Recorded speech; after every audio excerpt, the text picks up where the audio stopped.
샬롬 류 선생의 구속사 천국열차 류도스 목사님의 신구약 성경 파노라마를 낭독하는 시간입니다. 지금은 아모스서 파노라마 1장입니다. 여호와와 그 기름 받은 자를 대적한 열방에 대한 심판. 요절은 2절. 저가 가로되 여호와께서 시온에서부터 부르짖으시며 예루살렘에서부터 음성을 발하시리니 목자의 초장이 애통하며 갈멜 산꼭대기가 마르리로다.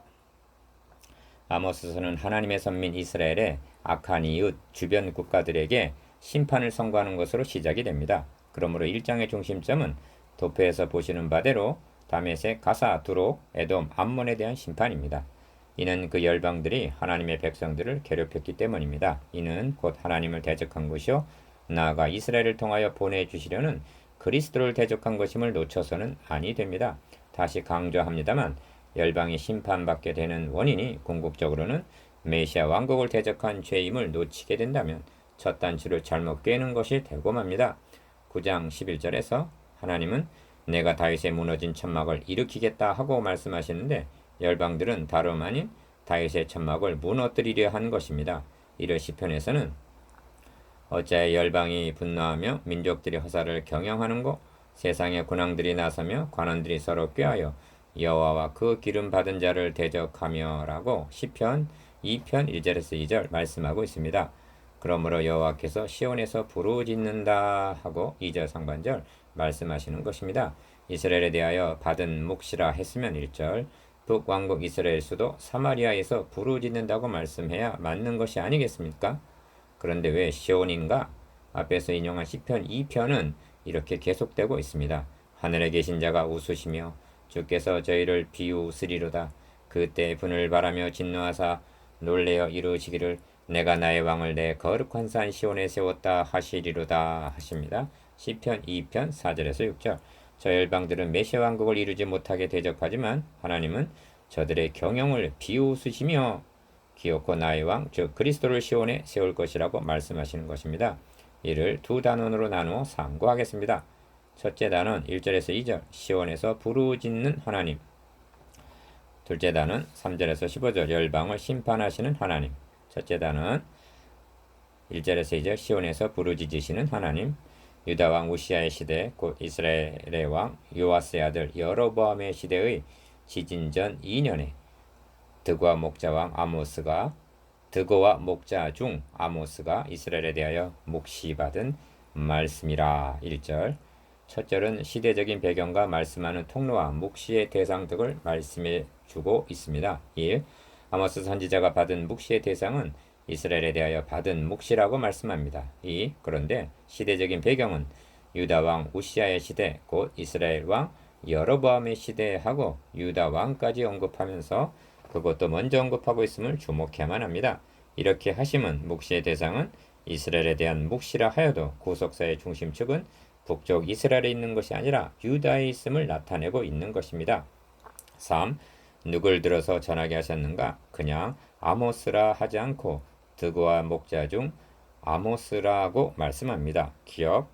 하나님께서는 목자의 뽕나무를 배양하는 농부인 아모스를 양떼를 따르는 중에 7장 14절에서 15절 선지자로 부르신 것입니다. 아모스 자신이 나는 선지자가 아니며 선지자의 아들도 아니요 나는 목자요 뽕나무를 배양하는 자라고 말한 것은 자신이 선지자가 된 것은 니은 사람들에게서 난 것도 아니요 사람으로 말미암은 것도 아니요 오직 하나님으로 말미암아 된 것임을 갈라디아 1장 1절 나타내는 말이요 디귿. 그러므로 나는 전하라 하시는 말씀만을 전할 뿐 내 놓을 것이라고는 아무것도 없는 사람입니다 하는 그런 뜻이 들어있는 것입니다. 이는 세상에 미련하고 약하고 천하고 멸시받고 없는 것들을 택하사 있는 것들을 폐하려고 하시는 고린도전서 1장 27절에서 28절 하나님의 방도입니다. 리을. 여기에는 기존의 직업적인 선지자나 종교가들을 불신임하는 의미가 내포되어 있는 것입니다. 자신에게 자랑할 것이라고는 아무것도 없는 사람, 그리하여 누구보다도 더 하나님만을 의뢰하고 여호와께서 가라사대 하고 담대히 하나님의 말씀을 전한 사람이 아모스 선지자입니다. 4. 여호와께서 시온에서부터 부르짖으시며 예루살렘에서부터 음성을 발하시니 합니다. 2절 상관절. 이는 아모스서를 올바로 접근하며 바르게 해석하는 키워드와도 같은 말씀입니다. 어찌하여 하나님은 시온에서 예루살렘에서 부르짖으신다고 말씀하고 있는가? 기억. 거기에 하나님의 성전이 있기 때문입니다. 그렇다고 이를 단순한 건물의 개념으로 생각해서는 아니 됩니다. 하나님은 무엇이 부족하신 것처럼 사람의 손으로 지은 곳에 계시지 않기 때문입니다. 사도행전 7장 48절.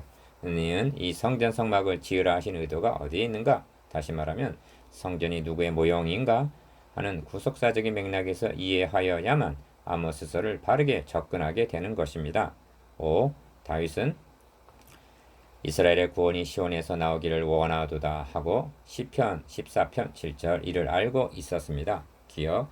이사야 선지자도 여호와께서 가라사대 구속자가 시온에 임하며 하고 이사야 59장 20절 시온에서 나실 것을 증거하고 있습니다. 니은 시편에서는 하나님께서 내가 나의 왕을 내 거룩한 산 시온에 세웠다 하시리로다 하고 말씀합니다. 시편 2편 6절.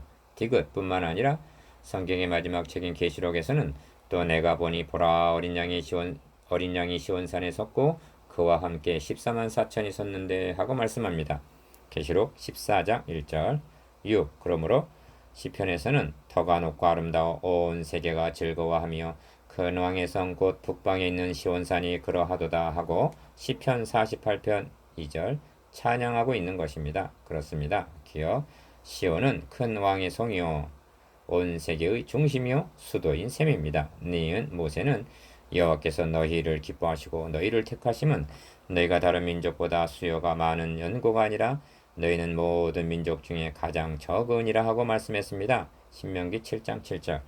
그럼에도 불구하고 하나님께서는 이스라엘을 지구의 중심, 즉 세계 열방의 중심으로 보고 계시는 것입니다. 7.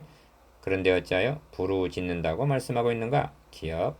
열방이 여호와와 그 기름 받은 자를 대적하고 있기 때문입니다. 그러므로 그 부르짖음에 목자의 초장이 애통하며 갈멜산 꼭대기가 마르리로다 합니다. 2절 하반절.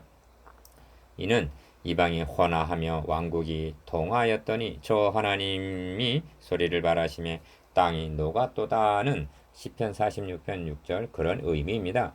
하나님은 강대한 열방들을 심판하시되 작은 이스라엘 중심으로 다시 말하면 이스라엘을 어떻게 대했는가를 근거로 하여 심판을 선언하고 계시는 것입니다.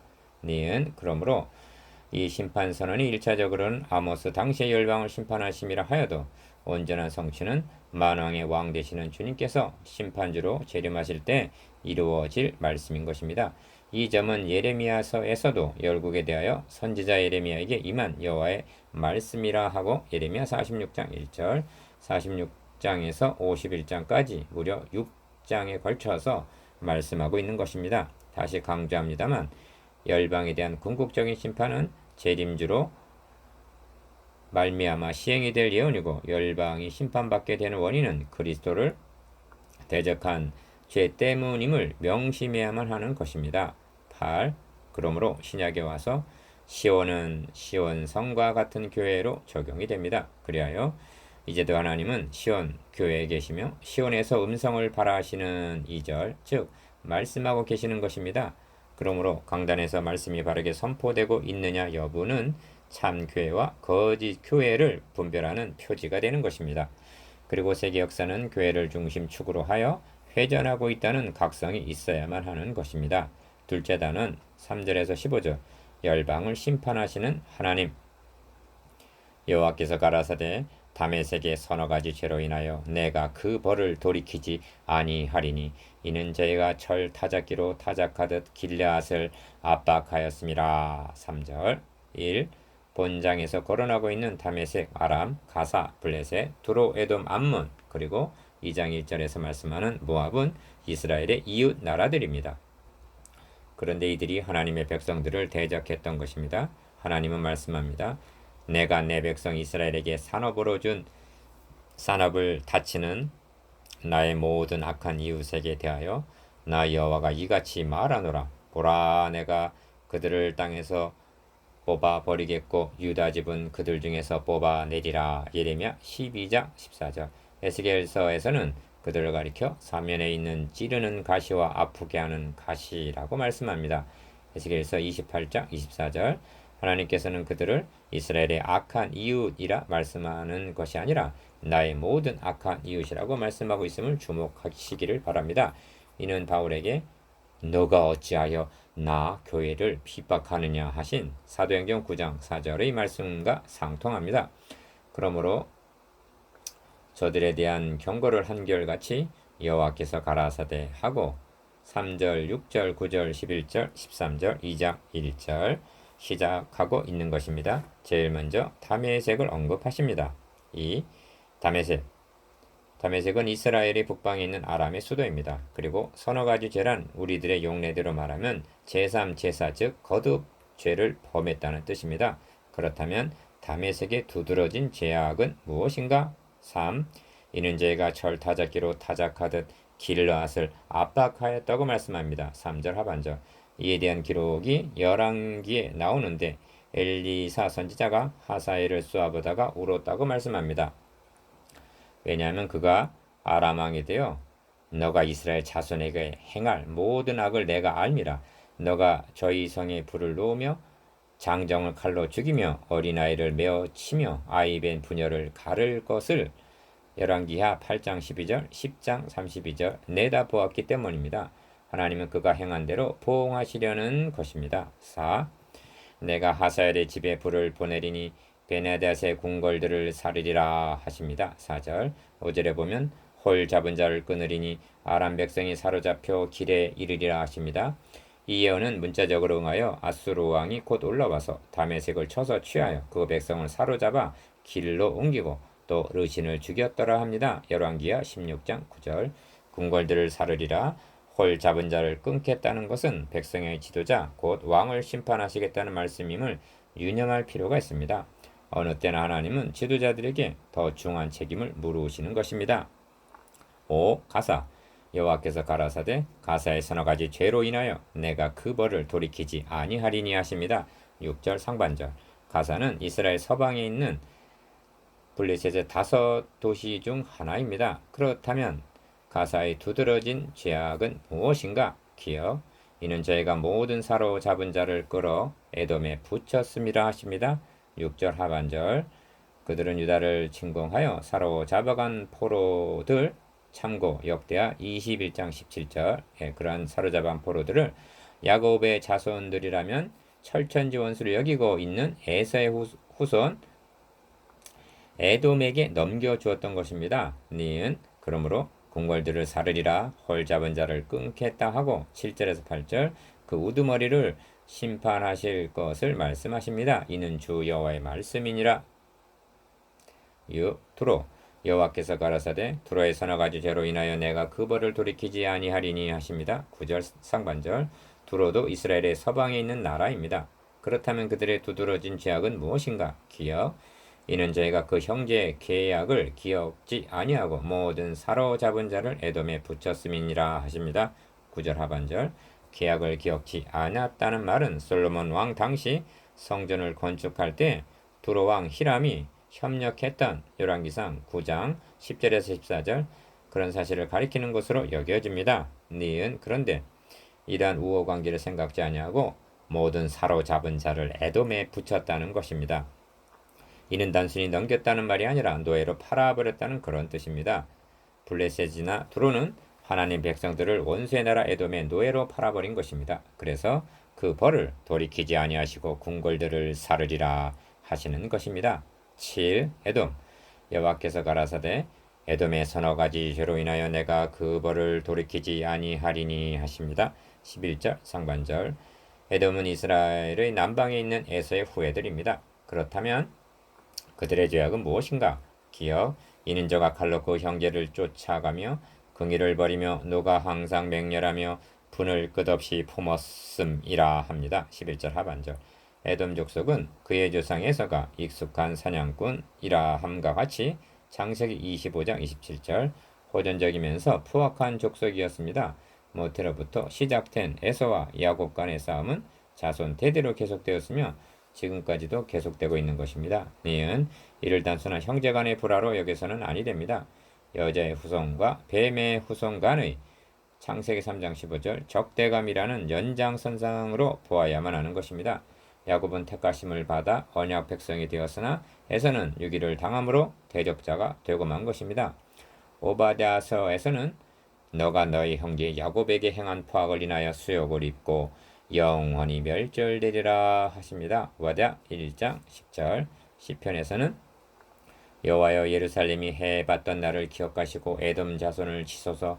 저희 말이 회파하라 회파하라 그 기초까지 회파하라 하였나이다 하고 시편 137편 7절. 에돔의 포악함을 고발하고 있습니다. 에돔은 바벨론이 예루살렘을 침공하여 성을 회파하고 성전을 불태웠을 때 형제로서 긍휼히 여기기는커녕 그 기초까지 회파하라 하고 더욱 부채질을 했던 것입니다. 디귿. 그러므로 내가 궁궐들을 사르리라 하십니다. 8. 암몬 여호와께서 가라사대 암몬 자손의 서너 가지 죄로 인하여 내가 그 벌을 돌이키지 아니하리니 하십니다. 13절 상반절. 암몬은 이스라엘의 동방에 있는 족속인데 이 장에 등장하는 모압과 함께 롯의 소생들입니다. 창세기 19장 37절에서 38절. 그런데 그리스도의 줄기에서 곁가지가 된 그들은 이스라엘을 대적하는 편에 서게 된 것입니다. 그렇다면 그들의 죄악은 무엇인가? 기여 이는 저희가 자기 지경을 넓히고자 하여 길르앗의 아이벤 여인의 배를 갈랐음이니라 하십니다. 13절 하반절. 네은 그러므로 궁궐들을 사르고 저희의 왕은 그 방백과 함께 사로잡혀 가리라 하십니다. 14절에서 15절. 이는 여호와의 말이니라. 9. 이상 1장에 등장하는 악한 이웃 5나라입니다. 다시 강조할 점은 기여 그것은 죄로 인하여 내가 그 벌을 돌이키지 아니하리니 하신 3절, 6절, 9절, 11절, 13절. 저들의 죄가 한결같이 하나님의 백성, 즉 사람에게 해를 끼친 죄라는 점입니다. 비유를 한다면 솔로몬의 성전을 회파한 죄보다도 이름 없는 성도 한 사람을 에돔의 노예로 팔아 넘긴 그 죄를 인하여 내가 그 벌을 돌이키지 아니하리라 말씀하고 있음을 유념해야만 하는 것입니다. 니은 왜냐하면 그 한 사람은 너희를 구속하여 너희로 내 백성을 삼고 하신 출애굽기 6장 7절 구속하신 하나님의 소유이기 때문입니다. 그러므로 9장 9절에서는 그 한 알갱이도 땅에 떨어지지 아니하리라 하고 말씀하시는 것입니다. 주님도 말씀하십니다. 누구든지 나를 믿는 이 소자 중 하나를 실족해 하면 차라리 연자맷돌을 그 목에 달리우고 깊은 바다에 빠뜨리는 것이 나으리라. 마태복음 18장 6절 10. 성도 한 사람을 얼마나 귀하게 여기고 계시는가? 기여 땅에 있는 성도는 존귀한 자니 나의 모든 즐거움이 저에게 있도다 하십니다. 시편 16편 3절. 니은 무릇 너희를 범하는 자는 그의 눈동자를 범하는 것이라 말씀하십니다. 스가랴 2장 8절. 그런데 저들이 하나님의 백성을 원수에게 팔아 넘기고 아이벤 여인의 배를 갈랐다니 그러고도 무사할 수가 있단 말인가? 11. 또 한 가지 유념해야 할 점은 이방 나라들의 심판을 먼저 말씀하고 있는 의도가 무엇인가 하는 점입니다. 기어 그 의도를 3장 2절에서 구할 수가 있습니다. 내가 땅의 모든 족속 중에 너희만 알았나니 그러므로 내가 너희 모든 죄악을 너희에게 보응하리라 하십니다. 무슨 뜻입니까? 하나님의 백성들을 괴롭힌 이방들이 그 죄로 인하여 심판을 받는다면 바로의 종 되었던 자들을 구속하여 백성으로 삼아주신 하나님을 배신하고 다른 신을 섬기는 장본인들의 받을 심판이 얼마나 더욱 중하겠느냐? 너희는 각오하라는 그런 의미입니다. 니은 이를 신약성경에서는 하물며 하나님 아들을 밟고 자기를 거룩하게 한 언약의 피를 부정한 것으로 여기고 은혜의 성령을 욕되게 하는 자의 당연히 받을 형벌이 얼마나 더 중하겠느냐? 너희는 생각하라 하고 히브리서 10장 29절 말씀하는 것입니다. 하나님의 백성, 하나님의 자녀가 되었다는 것은 더욱 높은 윤리성과 더욱 큰 책임이 요구됨을 명심하십시다. 성경은 말씀합니다. 알지 못하고 맞을 일을 행한 종은 적게 맞으리라. 무릇 많이 받은 자에게는 많이 찾을 것이요 많이 맡은 자에게는 많이 달라 할 것이니라. 누가복음 12장 48절.